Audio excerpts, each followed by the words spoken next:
Buen día, gusto de saludarlos. Bienvenidos nuevamente a estas reflexiones que estamos desarrollando con el Evangelio de nuestro Señor Jesucristo. Hoy seguimos con el capítulo 16 del Evangelio de San Juan, en su segunda parte, versículos del 20 hasta el 33. Dispongámonos entonces. Lectura del Santo Evangelio según San Juan. Gloria a ti, Señor Jesús. En verdad, os digo, vosotros vais a llorar y a gemir mientras que el mundo se va a regocijar con mi muerte. Estaréis entristecidos, pero vuestra tristeza se convertirá en gozo.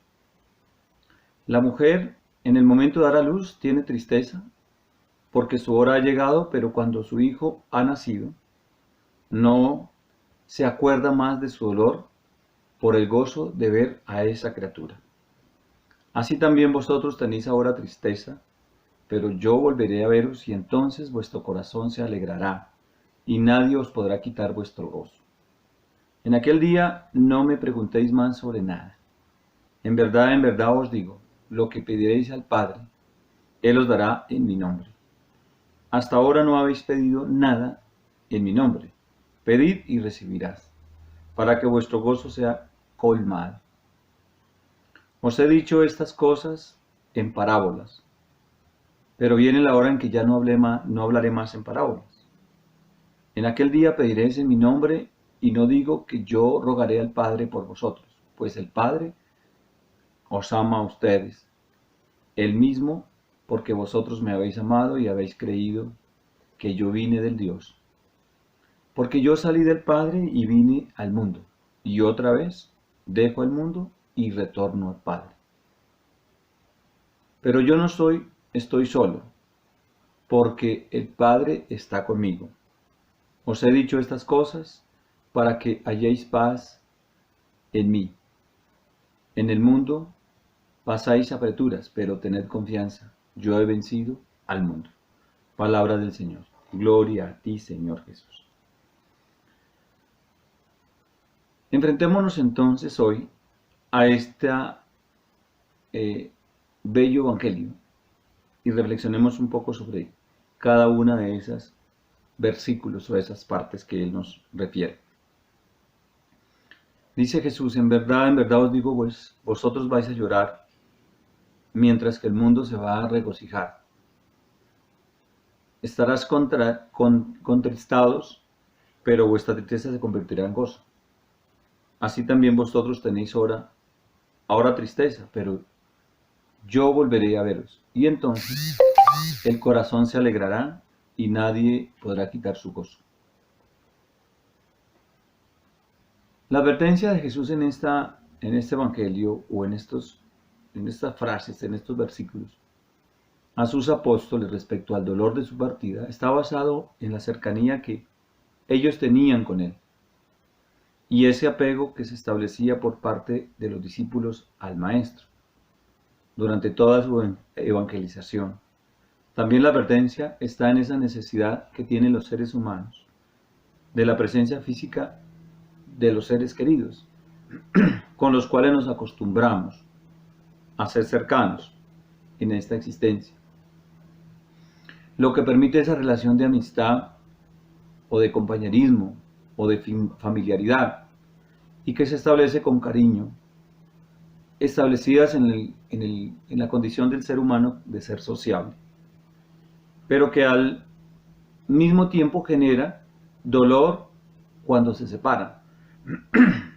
Mientras quienes eran cercanos a Jesús sabían de su inocencia, llorarían y se lamentarían porque lo que iba a suceder en la cruz. Y tendrían ese dolor por ese desapego y por esa muerte. Incluso por la soledad en que iban a quedar.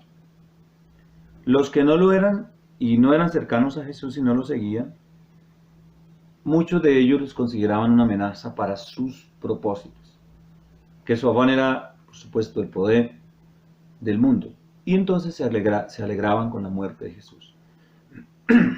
Cuando Jesús se refiere a que el mundo se regocijará, era refiriéndose a esos que estaban apegados al mundo buscando su propia gloria, en contra de él mismo.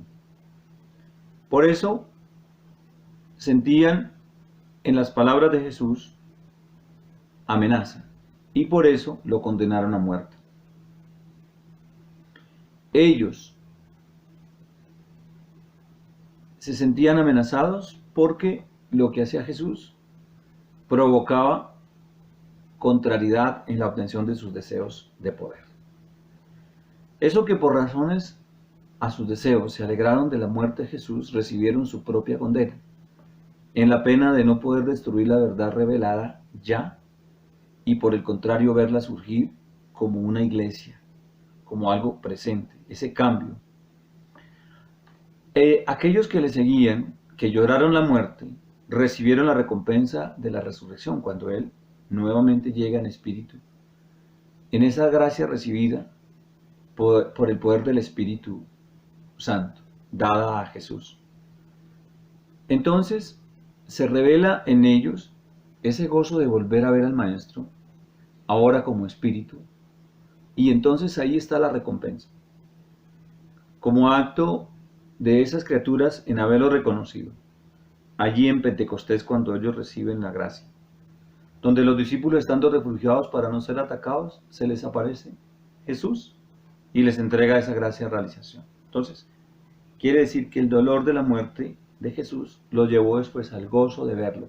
Y los otros se gozaron la muerte de Jesús, pero cayeron en maledicencia o en malestar cuando supieron que otra vez estaba presente en el mundo. Dice el Evangelio: en aquel día no me preguntaréis más sobre nada. En verdad os digo, lo que pediréis al Padre, Él os dará en mi nombre. Hasta ahora no habéis pedido nada en mi nombre. Pedid y recibid, para que vuestro gozo sea colmado. La gracia de estar en realización de espíritu como seres humanos es el mayor regalo que un ser pueda recibir, ya que es allí, en este estado de gracia, donde se encuentra total paz y total gozo. Es la reivindicación perfecta de ser hijo de Dios. Cuando el ser humano pasa de la conciencia material a la conciencia en el espíritu, con la gracia dicha de no perder el cuerpo, sino estar presente en el cuerpo, en este mundo, con ello todo lo que pida, pues será entregado en esa gracia, porque ya no habrá barrera que lo impida. Jesús nos pide que creamos en Él y que le sigamos y que le practiquemos en lo que Él quería que lo hiciéramos, lo que nos enseñó, para que esa necesidad pueda también ser resuelta.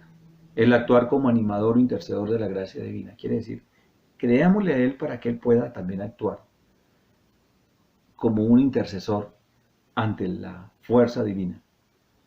Pedid y se te os dará, dice, en un acto de reciprocidad con el Maestro y su enseñanza, ya que al estar en concordancia con la enseñanza de Él y aceptarlo, nos puede otorgar más conocimiento, más fuerza, más espiritualidad. A esos, los que creemos y queremos ser sus discípulos. Quien está interesado en algo, lo solicita y con ello tiene la posibilidad de recibirlo. Pero en cambio, si no estamos interesados en nada, pues seguramente no lo obtendremos porque ni siquiera lo pedimos. Al estar interesados en esta gracia, pues entramos entonces en la posibilidad grande de que también lo obtengamos. Por eso, entregáis. En aquel día pediréis en mi nombre y no digo yo, rogaré al Padre por vosotros, pues el Padre os ama, Él mismo, porque vosotros me habéis amado y habéis creído que yo vine de Dios. Jesús, ¿qué nos advierte aquí, en concordancia con lo que acabamos de escuchar? Jesús advierte a sus discípulos que estar en comunión con Él, obtener esa gracia, lo hace válido para recibir todos los regalos o tesoros del Padre. Y cuando decimos tesoros, son además del gozo en su ser, la plenitud de la paz.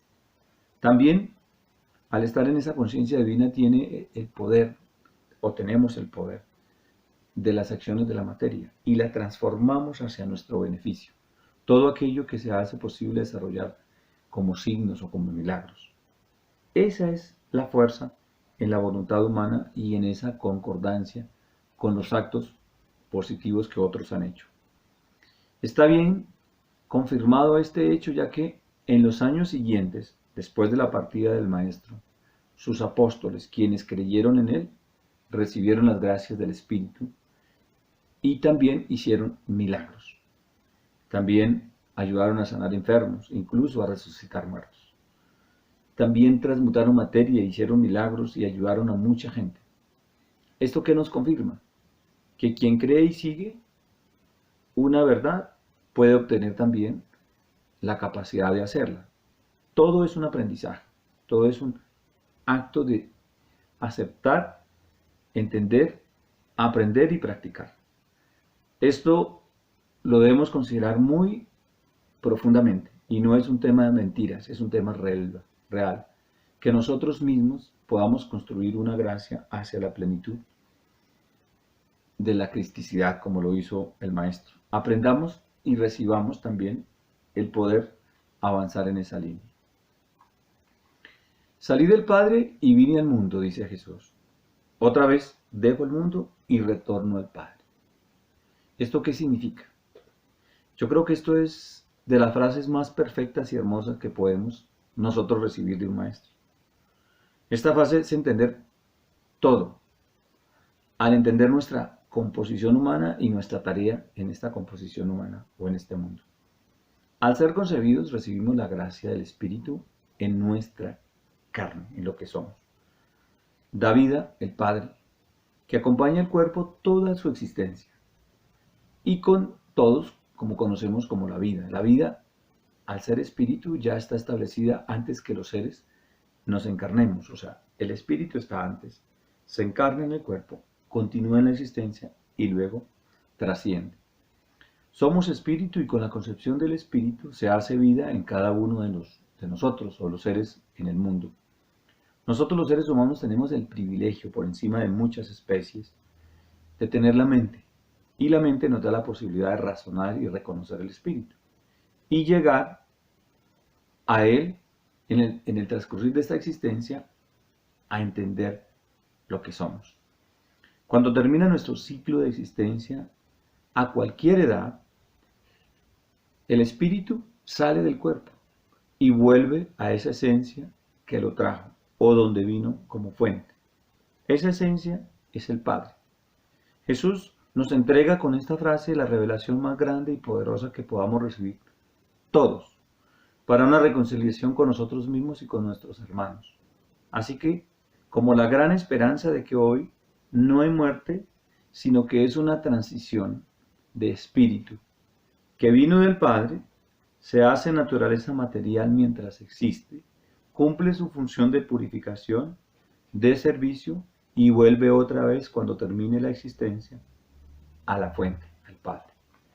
Pero hay algo aquí más importante, que es la manera como Jesús nos iguala en su estado humano y de la misma concepción y naturaleza que Él tenía. Por lo tanto, al semejarnos a la naturaleza de Él, como seres humanos, tenemos las mismas garantías de llegar a donde Él llegó en su grandeza espiritual. Solo es nuestra decisión. Y esta parte del Evangelio termina diciendo: yo no estoy solo porque el Padre está conmigo. Os he dicho estas cosas para que halléis paz en mí. En el mundo pasáis apresuras, pero tened confianza, yo he vencido el mundo. En esto, ¿qué nos dice Jesús? Al confirmarnos que el Espíritu de Dios está en nosotros y que esa esencia es bien, el bien, y que permanece en nosotros durante la existencia, no estamos solos, nunca. No somos unas criaturas abandonadas, ya que todos estamos en esa compañía perfecta. Solo que nos alejamos de esa verdad y nosotros mismos nos hacemos solitarios. Lo hermoso es que al estar ahí siempre, esa gracia divina en el Espíritu, tenemos la oportunidad de encontrarla en cualquier momento. Jesús reflejó esto con claridad para que esos discípulos, incluyendo nosotros, nos sintamos regocijados por lo que somos. Y al estar nosotros relacionados con la misma naturaleza humana, en la misma relación con Él, pues tenemos esa misma disposición que tanto sus discípulos como Él tuvieron. Solo hay que ser conscientes de esto, actuar y buscar revelarlo con nuestra propia acción mental.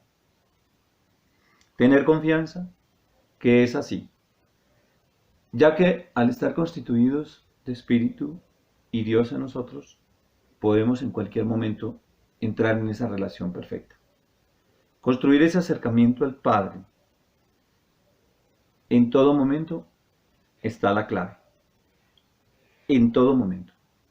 Hasta que venzamos ese alejamiento o esa soledad en la cual nos embebemos cuando entramos en esos desfogues buscando por todas partes en el mundo. Cuando estamos alejados de esa conciencia creemos que estamos solos y que nuestra lucha es por defendernos de las necesidades del mundo, a como dé lugar. Muchos engañándose a sí mismos y engañando a otros. Otros procurando ser grandes en el poder humano, con dinero, con prestigio, con armas, con todo lo que se le aparezca y pueda llamarlos como atributos, para así lograr un poder efímero. Pero cuando encontramos esa sintonía con el Padre y logramos separarnos de esa necesidad de poseer, logramos vencer el mundo en la prueba que nos fue dada para lograrlo. Ser ángeles de Dios, ese es el propósito. Jesús vence al mundo cuando dice, yo ya vencí al mundo, cuando Él no depende del mundo, o el mundo no lo domina, quiere decir todas estas cosas de los apegos. Cuando ya no confiamos más en el mundo, sino que nos llenamos de confianza en el Padre, ya ahí nos volvemos uno. Quiere decir, ya no estamos solos, como casi siempre lo estamos. El poder divino con el que Jesús se obtiene esa absoluta fuerza, es transparencia, es absoluta convicción, es desapego total. Para tener gracia para los milagros, hay que tener y transformar ese apego en esa transparencia completa, desapego absoluto. Cuando tenemos ese desapego, los problemas de la materialidad se resuelven. Quiere decir que tenemos esa disposición. El mismo desprendimiento tiene consigo la recompensa del espíritu. Eso es como si estuviéramos llenando o vaciando un recipiente. Mientras lo llenamos con algo, lo estamos desocupando de lo otro. O sea, quiere decir que una cosa saca la otra. El mismo desprendimiento le otorga todo lo que necesita, todo lo que necesitamos. Si queremos obtener la riqueza, desprendámonos de ella. Y si queremos tener cosas, desprendámonos de ese apego, porque las vamos a obtener. Ser libre del apego es la gracia, para obtener la gracia. Quiere decir que entre más apegados seamos a las cosas, menos las obtenemos. Y entre más desprendidos, más libres, más nos llegan. Pero no solamente el llegarlas, sino más las disfrutamos. Aprendamos esa lógica y ahí está todo. Amén. Bien hermoso y práctico todo esto, para seguirlo aplicando en nuestra condición. Vamos adelante con estas reflexiones, vamos avanzando con decisión y vamos encontrando nuestra ruta. Recuerda siempre, Dios está en ti y Él te ama profundamente. Ámalo a Él sobre todas las cosas y sigamos al Maestro. Abrazos para todos.